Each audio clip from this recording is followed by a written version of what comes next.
In today's video, I wanted to look at the trend that we're seeing all over YouTube, social media, which is the quiet luxury, old money versus new money, if you will.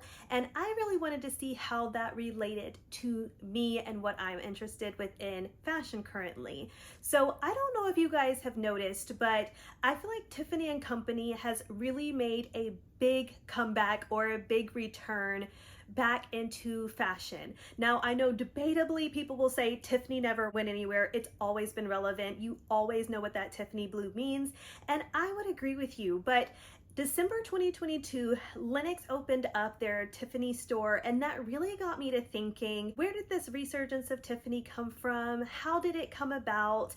And that's really what I wanted to share with you guys and talk with you guys about today in association with this new money versus old money quiet luxury trend that we are seeing currently. By the way, welcome back to my channel, The You in Fashion. My name's Megan. On my channel, we discuss fashion, luxury, handbags, and lifestyle. If you're interested in any of those topics, please like and subscribe, and don't forget to hit that notifications bell down below so you don't miss any of my content. My goal with this channel is to hopefully help you find the you in fashion. So let's go ahead and get started. So as I was saying before, December 2022 is where Lenox Square got their Tiffany and Company here in Atlanta.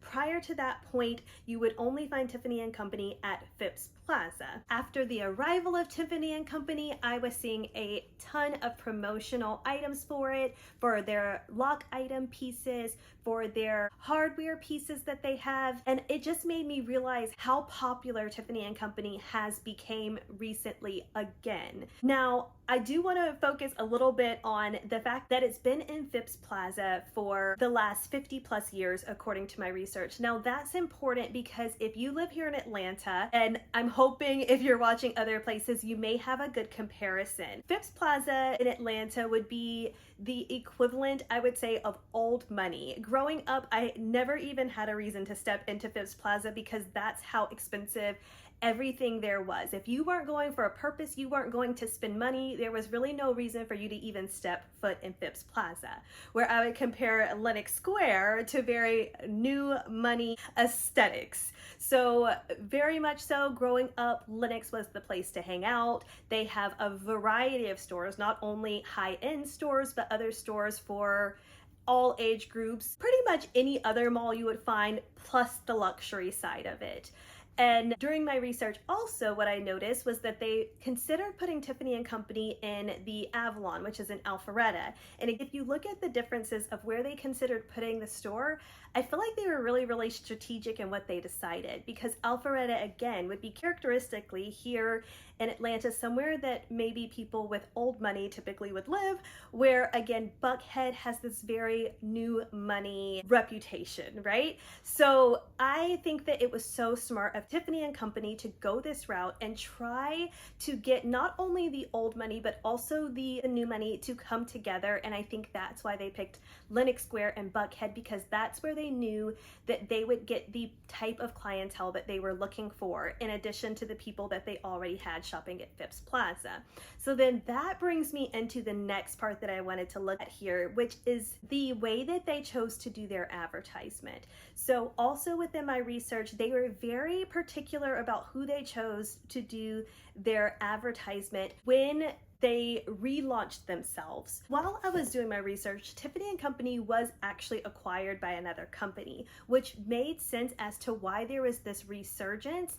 For me, what I noticed is last year, but actually for many years before that, probably about 2 to 3 years before I noticed that it was really coming back, all of this was going on and the marketing was coming behind it and the advertisement was coming behind it. So they were very particular in who they chose, with maybe one of the most known people being Beyonce, which you can see on their website here currently, along with Zoe Kravitz. What that shows is that they are trying to appeal to a younger crowd and also definitely not an old money crowd. And what we noticed was by making the brand more inclusive, by making the brand more fun and trendy, they even got a artist here in Atlanta to hand paint the Tiffany store.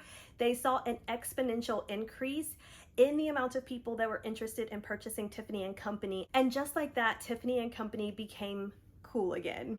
Because back in the day, I remember being in middle school and high school, and you saw the Tiffany tags everywhere. If a girl had those on, she was what we would have thought of probably as having money. And now they have tried to expand that to being able to be more inclusive of more types of people.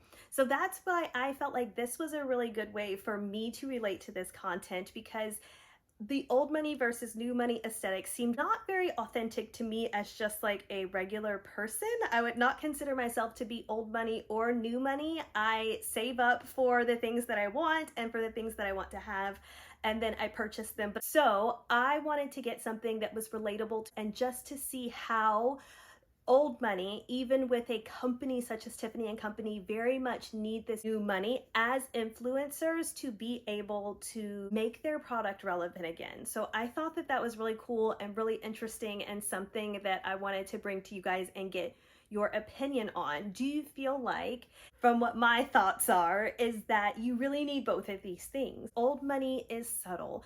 Old money is things that you will be able to keep and have for a very long time. But then you also have on the other side of that the fun, the inclusiveness, the trendiness of what we call new money, and things that are very appealing in that subset as well. Look on their website, you can still find the tags that we all loved growing up, and they are definitely more affordable than some of the high-end items on their website. And they also do a great and a phenomenal job of doing that, creating items that are on the lower side, and then also having these really high-end, high-scale items that you can also purchase, which I feel like just makes them relevant throughout the population, which is exactly why they are doing so well. Some of my favorite pieces from Tiffany and Company right now are definitely their hardware pieces. I love their hardware bracelet that they have, their hardware earrings that they have. And what I love about this is it does give you that very subtle, if you know fashion, but it also is classically Tiffany as well. And if you are looking to have a little bit more of that new money aesthetic, you can also go and still grab one of their classic Return to Tiffany heart tag bracelets or necklaces that we all saw growing up, and that are very much relevant again, even within this subtle and old money aesthetics that we're seeing currently. I would love to get you guys' opinion on this.